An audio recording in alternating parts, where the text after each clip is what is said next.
The heck with my weakness. I'm going to get amazing at what I'm already good at.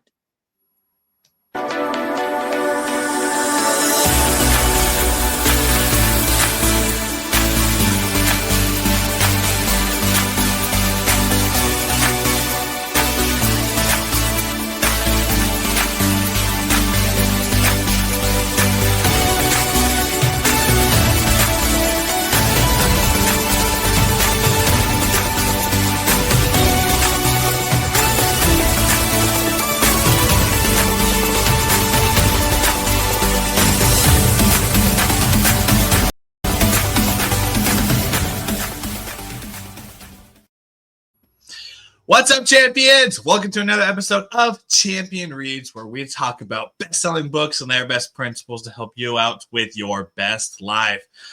I'm one of your hosts, Willie Blake. I have my other co-host, Mr. Ian Sturmer, as well as our founder of Champion Circle, Mr. John Kovacs Jr.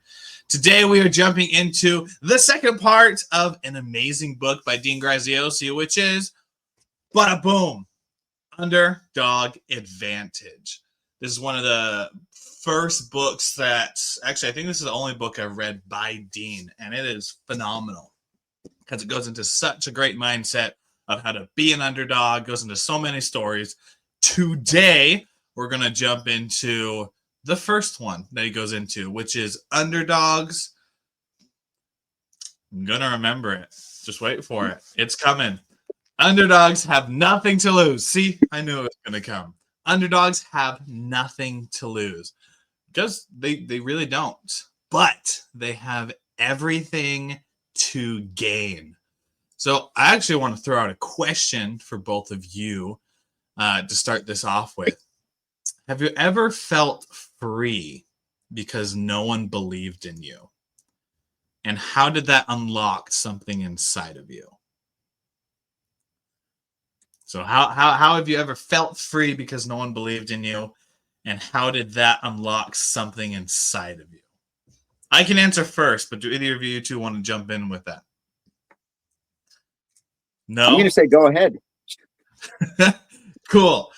While you're thinking about it, the one that comes to my mind of have I ever felt free because no one believed in me was back in the fourth grade. I know, so long ago. Back in the fourth grade, there was a music program that we did for all the parents. And so while we were doing rehearsals, it was those like stages they had in elementary school. And I was at the top. And as we were singing about Mesopotamia and learning in Egypt and the Nile and everything, after the song was done, the teacher asked, who here wants to rehearse one last time? At least that's what I thought the question was.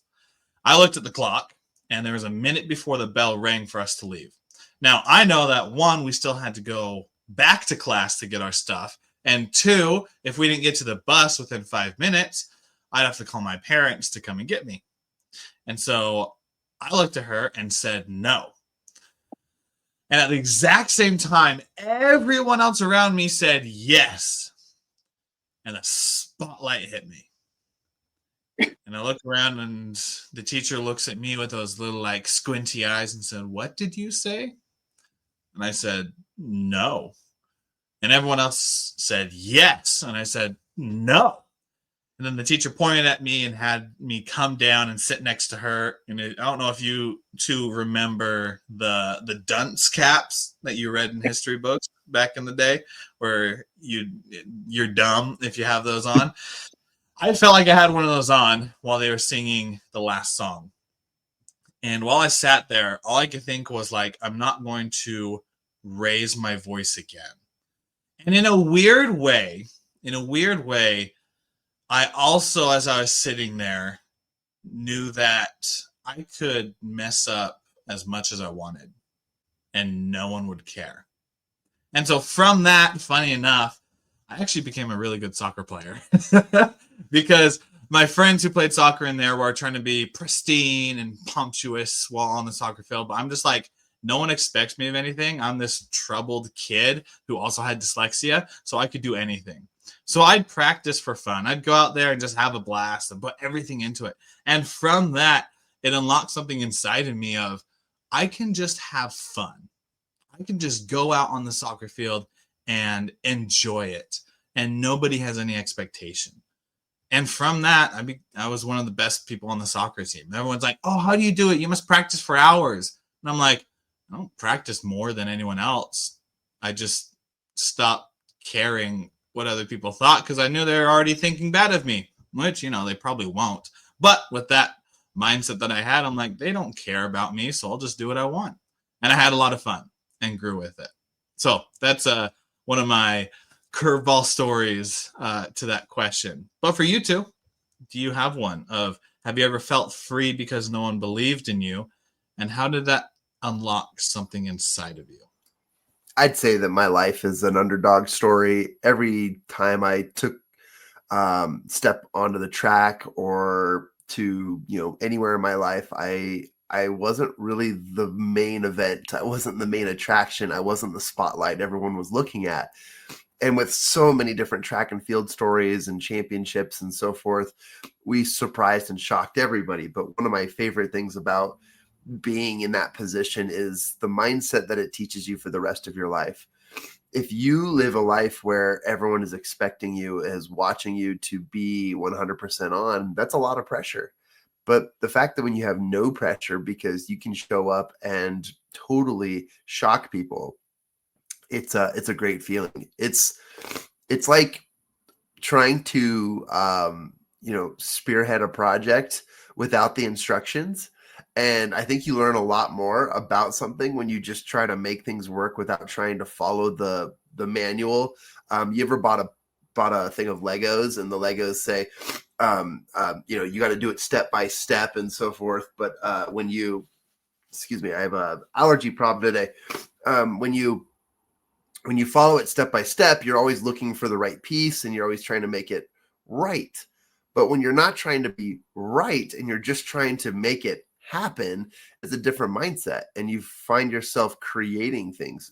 In my life, I for sure have many underdog stories where people didn't believe in me. I think the most important one was the day we stepped onto the indoor national championships as a relay team. And we were just this, little group of 4 guys from Colorado going up against some of the nation's biggest top dogs. And as we knew that no one was watching us, we knew that we could turn some heads. And it came down to the last sprint of the race, and I just gave it my all. Didn't know if I'd make it to the end or not, because sometimes if you push your body too hard, you pass out. And I pushed myself so hard, crossed that finish line, and I just remember seeing our names up on the board, and we had swept the podium and came from nowhere, and we were second place in the nation in our 4x800 relay team, and I just remember thinking, like, out of all the teams that have rankings, we just messed that up. There's people that are going into their new senior seasons hoping for the best, and we just kind of swooped in there, and that is a great feeling, especially when no one believes in you. Because if you need validation, if you need that comfort, if you need that constant sense of reassurance that you're on the right track, then you might want to wander off and follow a different path or journey for a little while, because you'll see how free it can be. Love that. And as I'm listening to these great stories, I'm thinking about just the simplicity in my life when I have nothing to lose. And in my younger years, I did some sales door to door, knocking on doors. And at first, that's a terrifying experience until you get into your head the fact that you'll never see these people again and they won't care about you. They either will benefit from you or they will never remember or care about you for the rest of their life. And that idea kind of hit me that so much in life, I have nothing to lose because there's no negative consequence. There's no downside to it.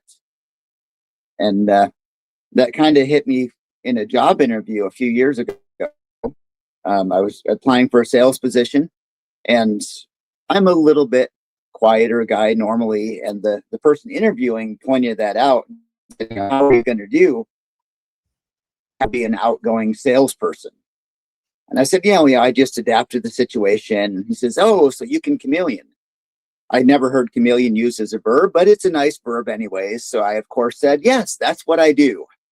He goes, okay. And he pointed over to somebody walking down the hall outside the office and said, go talk to him. So being terrified, I stood up, tried to look confident walking over there. But halfway walking there, I thought, if I get this job, this is great and it'll be a fun story. And if I don't get the job, I'll never see him again. So it's like I can't mess up. I have nothing to lose in this. There's no downside. My worst case is I will be exactly where I was yesterday. So I went over and did a mediocre job talking to the guy, and ended up getting the job. And his desk was next to me afterwards. And he never once mentioned that going forward. So I had nothing to lose. And it worked. Just that idea, it's freeing when you realize there's no real negative consequence except in your own mind. And that's not real. So it frees you up when you're in that situation. It's true. And that's such a great mindset to go in with it, especially as we're talking about underdog and underdog mindset. If you have nothing to lose, why not do it? I know a lot of times when people talk about their career and ask advice and being like, when do I quit my 9 to 5? Or when do I start my side hustle? Or what do I do with all this time that I have? I don't usually hear that one because people usually use up the time they have. But when it comes to going forward with a dream or a goal or whatever it is of your purpose, the biggest thing to come back that a lot of people are just like, well, if I do it, I'm scared of the unknown. I'm scared of what other people think about me. And every time, Ian, you nailed it. Every time I go back and say, well, how is it going to be if you did it and then it just didn't work out? And most of the time, 9 times out of 10, they say something either of, well, then I'll have to go and work back at Walmart, or I'll have to go back to working at Domino's or McDonald's, or maybe, and then the other 1 out of 10 throws out this like, oh, I'm going to die and nothing's ever going to work. And I'm like, yeah, you're probably exaggerating a bit, because it'll just go back to normal. It'll go back to exactly where it is. For someone who has worked at Walmart in produce, I remember when I was talking with my wife before leaving, as they were changing the schedules and doing things that, goodness gracious, do not recommend. This is for everyone listening, this is the opinion of me and not the opinion of what we stand at Champion Circle when it comes to Walmart. Just want to put that disclaimer out there for legal reasons. But as I was working in a produce section of a retailer and I was talking with my wife, one of the biggest things is, well, what are you going to do if it doesn't work out? And I was talking about my coaching business. And she said that to me, and I said, well, then I'd go back to where I am right now. And she's like, okay, let's do it. And so because we could always default back to the life that we have, so why not try something new? Why not go after a dream that we haven't tried before? There's not really much stopping us besides our own limitations. So, Ian, you nailed it on the head. You're just going to go back to the life that you have. So why not try it anyways? I remember tapping into this principle and using it a lot when I was in college. I never was a good test taker. And it's because of the pressure of having to learn, retain information, and then either have that memorization principle or the ability to just like regurgitate facts and information for the pressure of filling out the right bubble on a test. Never worked for me. I'm great on my feet. I can explain anything. I can communicate anything. But when you put a list of bubbles and questions and the transformation. It's not something you practice. It's not something you work on. Anyways, I always had a disadvantage when it came to test taking. No, I did not get any disability or any special attention for it, but I probably should have, now that I reflected. But I'm glad I didn't, because there's a powerful principle that I learned throughout my school years. I did fear failing my tests. It was inevitable. I did fear that the time and the information, and that my brain would not be able to recall on the time I spent in classes listening to and taking notes and thinking about the principles that our professors would share. But every time I would get overwhelmed or anxious about this idea, I would take a big deep breath and I'd remind myself, hey, if I fail this test, I'll still be alive. I'm not dead. No one's taking me to jail.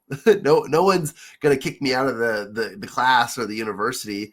Yeah, I might have to go talk to my professor and see if there's anything I can do for extra. But I knew that, like, at the end of the day, no matter what the test results were, it wasn't a reflection of who I was. It just meant how much time I needed to spend more outside of test taking to work on it. And that realization, that ability to just, like, I don't know, maturely just take a big deep breath and say, okay, let's bear through this, oftentimes led to better results. I can't tell you that it led to better test results.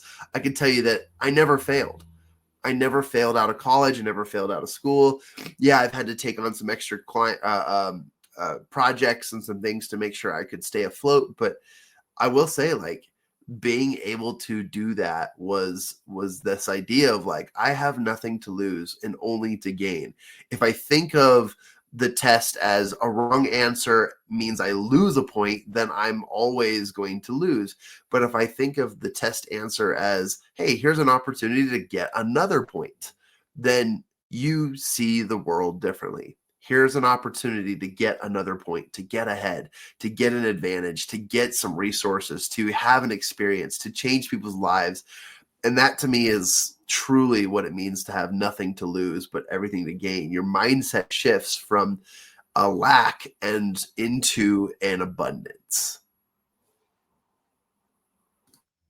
I love that. And as you're talking, it kind of made me think of something, especially in the underdog situation in the beginning. There's a big difference between who you are and what you do.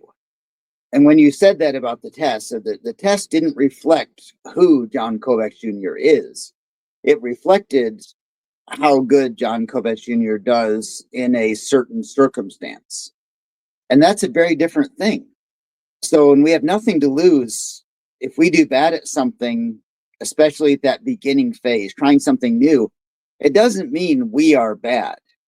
It just means we did not succeed at this one particular incident that we were working on. It meant that we didn't succeed the first time we tried one thing. And there's a freedom in that. That's, I'm not the failure. It's just that this one didn't work for me. And separating those two is something we can do at the beginning. We can do as the underdog. If Michael Jordan misses a shot in basketball, people say that he messed up. It's a big deal.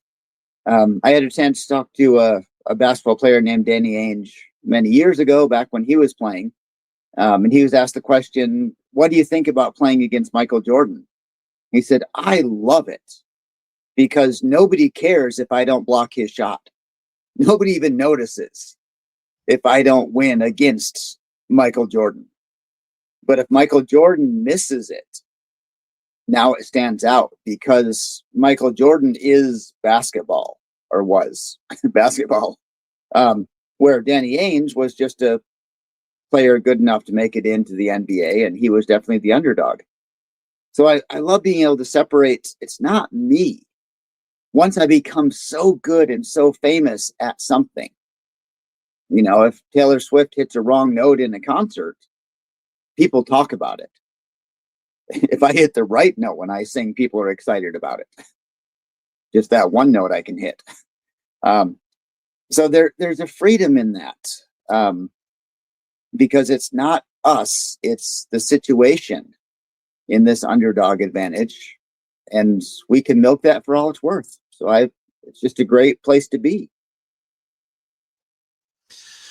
Rudy Rudiger in the movie Rudy, you have Rocky, you have Nacho Libre. I know that should be added in there, but there's like the underdogs that overcome it. And the one that reminds me of, I'm naming different movies. The one, Here Comes the Boom. I think it's Kevin James. I think that's the actor, but he goes through his whole thing where working up, the school's coming down, he's trying to raise money for it, so he finally gets to the final stage with like the big honcho, big boss that he has, that he doesn't have to beat, because even if he loses, he'll make enough money for the school. And then that night he gets a call, spoilers for those people, he gets a call saying that the person who is holding all the money was I don't know the word for it, basically took all the money. And so they didn't have it. And so he's just like, well, I give up. And the trainer and coach is just like, well, there's no reason to do this. But then he had a thought of, what if I win? Because then instead of the 10K, I'll make 50K, which will cover everything that is needed for the school to happen, school to stay alive. So he gets onto the field, and can I tell you how powerful it is? If someone has the I've got nothing to lose mindset, how dangerous they are.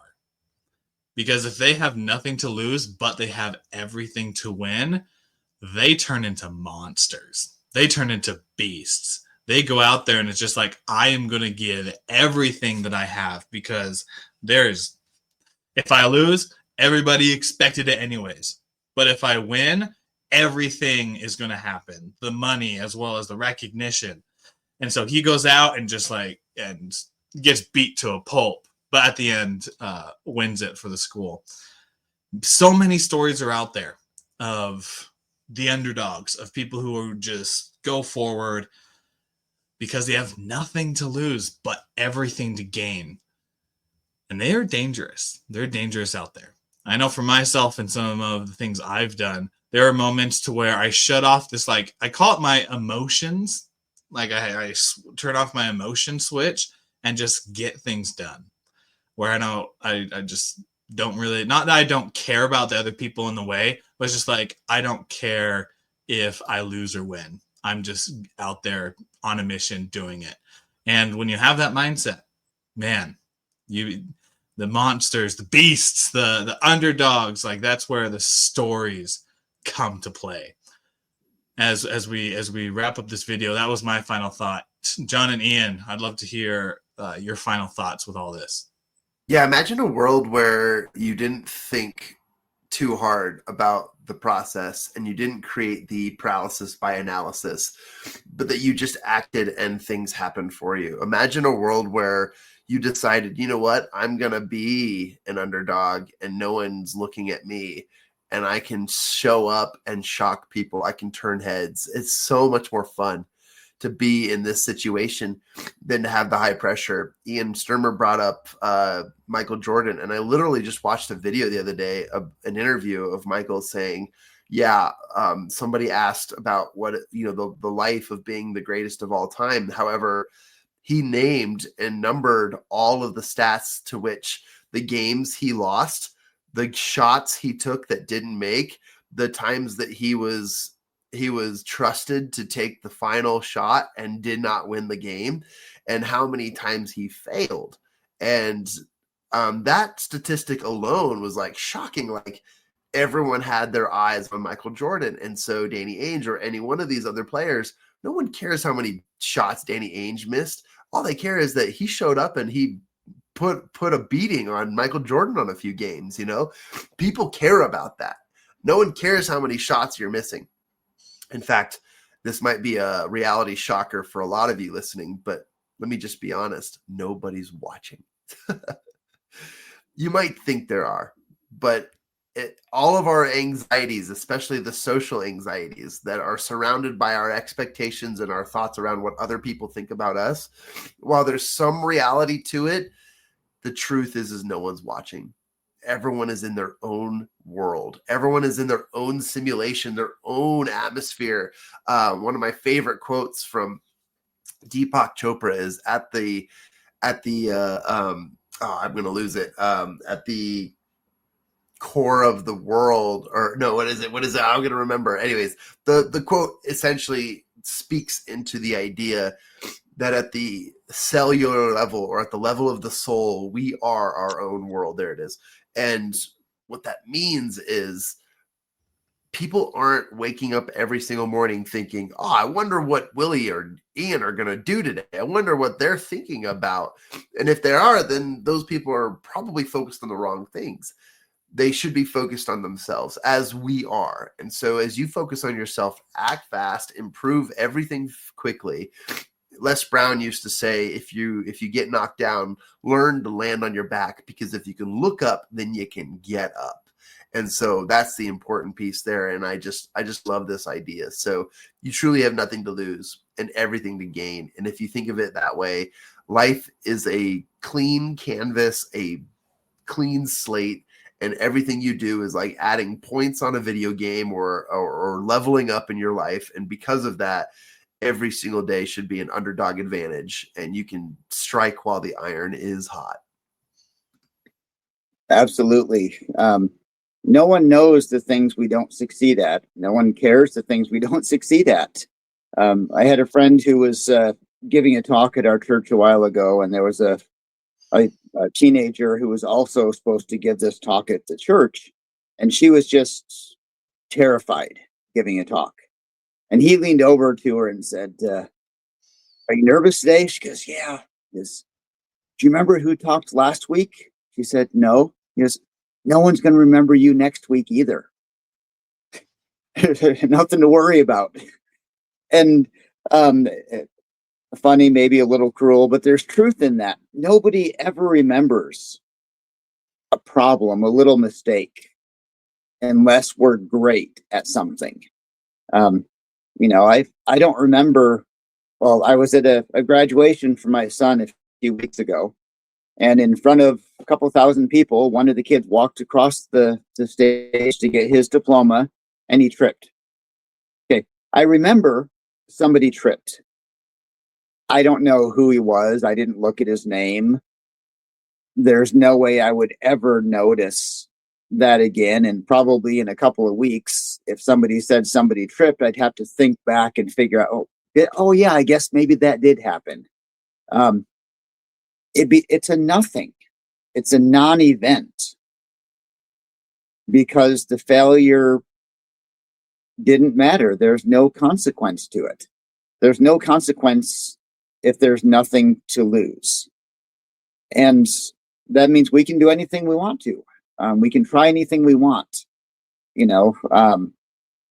Thomas Edison failed 1,000 or 10,000 times to make a light bulb. Pop quiz. Name one of his failures. What was one of the things that didn't work? What? Nobody knows? Yeah, we don't know what didn't work. It's a non-event. And that's what it is with our life. When we succeed, we will make great bounds and receive great rewards. When we fail, we will learn from it, and nobody will ever care that we failed at something. It's just, face it, we're not important enough to worry about failure. So we can only go up to succeed. Well said. And with that ends this awesome episode as we went into, there we go, The Underdog Advantage by Dean Graziosi.